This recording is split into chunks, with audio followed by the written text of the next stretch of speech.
रमजान के अलविदा जुमे की नमाज पढ़ी जाएगी। आज दिल्ली से लेकर मेरठ और संभल सहित संवेदनशील इलाकों में सुरक्षा के पुख्ता इंतजाम। संभल में अलविदा जुमे की नमाज से पहले संवेदनशील इलाकों में पुलिस कर रही है फ्लैग मार्च।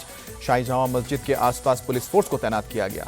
संभल में पुलिस ने नमाज के लिए जारी की नई गाइडलाइन। मस्जिद और दरगाह में ही पढ़ी जाएगी नमाज। सड़क और घरों की छतों पर नमाज पढ़ने की इजाजत नहीं। मेरठ पुलिस ने भी सड़क पर नमाज पढ़ने वालों को दी है चेतावनी। सड़कों पर नमाज पढ़ा तो लाइसेंस और पासपोर्ट रद्द कर दिया जाएगा। अलविदा जुमे की नमाज से पहले लखनऊ में पुलिस ने किया फ्लैग मार्च। इमामबाड़े से लेकर टीले वाली मस्जिद होते हुए पुराने लखनऊ पुलिस तक पुलिस ने चौकसी की। बुलंदशहर में मौलानाओं ने लोगों से अपील की कि ईद और अलविदा की जुमे की नमाज के मौके पर मस्जिद के अंदर ही नमाज पढ़ें, सड़क पर कोई ना पढ़े नमाज। प्रयागराज में अलविदा की नमाज को देखते हुए पूरे शहर को सेक्टर और जोन में बांटा गया। डीसीपी अभिषेक भारती ने दी जानकारी।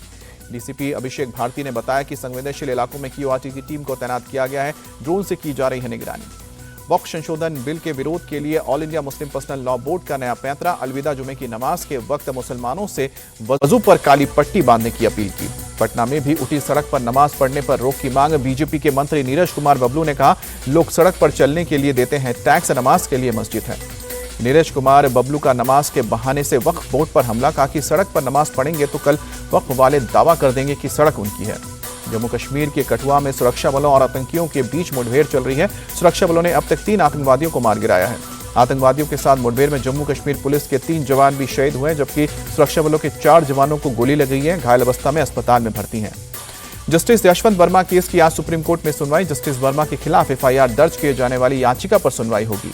याचिका में न्यायपालिका में भ्रष्टाचार रोकने के लिए सरकार को प्रभावी कार्य करने के लिए भी निर्देश दिए जाने की मांग की गई है। न्यायिक मानक और जवाबदेही विधेयक 2010 को दोबारा लाने की मांग की गई है। सुप्रीम कोर्ट की जांच समिति ने दिल्ली फायर सर्विस के डायरेक्टर अतुल गर्ग का बयान भी दर्ज किया है। 6 घंटे तक चली है पूछताछ। सुप्रीम कोर्ट की इन्वेस्टिगेशन कमेटी के सामने आज पेश हो सकते हैं जस्टिस वर्मा। अपना पक्ष रखने के लिए हायर किए वकीलों की टीम। दिल्ली विधानसभा के बजट सत्र का आज 5वां दिन। मुस्तफाबाद के बीजेपी विधायक मोहन सिंह बिष्ट आज मुस्तफाबाद का नाम बदलने को लेकर प्रस्ताव रखेंगे। मोहन सिंह बिष्ट दोपहर 12 बजे के बाद मुस्तफाबाद का नाम बदलने का प्रस्ताव रखेंगे। मुस्तफाबाद का नाम शिवपुर या फिर रख सकते हैं। दिल्ली के मुस्तफाबाद का नाम बदलने की बात पर आप नेता संजीव झा बोले कि नाम बदलने से दिल्ली का भला नहीं होगा। कहा कि ये नाम बदलने वाली सरकार है।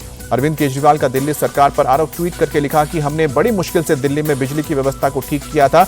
इन लोगों ने मात्र 1.5 महीने में बिजली का बुरा हाल कर दिया। दिल्ली में पावर कट को लेकर अतिशी ने भी ट्वीट किया। लिखा कि पावर कट के कारण अभी ही लोगों को सड़क पर उतरना पड़ा है। मई जून की तपती गर्मी में पीक डिमांड के समय क्या होगा।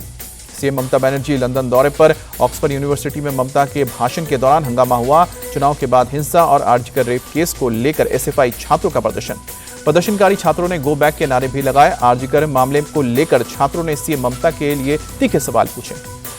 ममता बनर्जी के भाषण पर हुए बवाल पर बीजेपी का बयान। कहा कि इंडी गठबंधन के नेता जब भी विदेश धरती पर जाते हैं तो देश का करते हैं अपमान। राहुल गांधी की राह पर चल रही है ममता।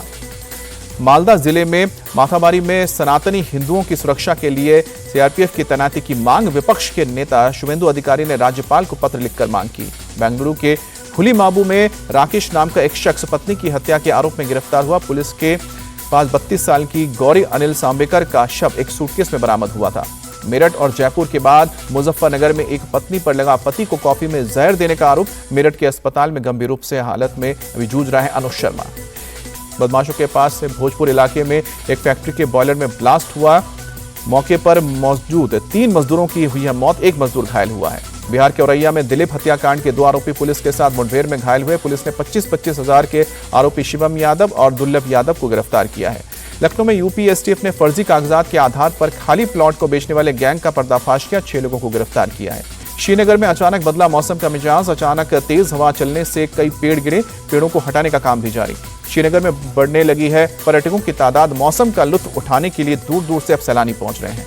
दिल्ली में जापान के सीईओ से प्रधानमंत्री मोदी ने मुलाकात की। डेलीगेशन ने कई मुद्दों को लेकर चर्चा की। जयपुर में पुलिस विभाग को वाहनों की सौगात मुख्यमंत्री भजनलाल शर्मा ने हरी झंडी दिखाकर रवाना किया। दिल्ली में स्टूडेंट्स अब फ्री में कर सकेंगे नीट और सीयूईटी की कोचिंग। रेखा सरकार ने बिग नाम की संस्था के साथ एमओयू साइन किया है। जम्मू कश्मीर के पुंछ में इफ्तार का आयोजन सेना की तरफ से दी गई पार्टी। आईपीएल में आज सीएसके और आरसीबी की टक्कर। चेन्नई के एमए चिदंबरम स्टेडियम में शाम को 7:30 बजे मैच। आईपीएल के 7वें मुकाबले में लखनऊ सुपर जायंट्स ने दर्ज की पहली जीत। सनराइजर्स हैदराबाद को 5 विकेट से हराया।